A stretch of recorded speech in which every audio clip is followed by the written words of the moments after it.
আমি নিজেকে কখনো খারাপ বলি না। ওসব বলার জন্য কয়েকটা লোক রেখেছি, 1 পয়সাও বেতন নেয় না, ফ্রিতে দারুণ সার্ভিস দেয়।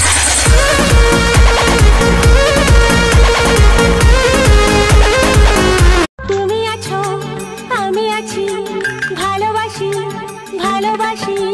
তুমি আমার সোনা সোনা সোনা গো।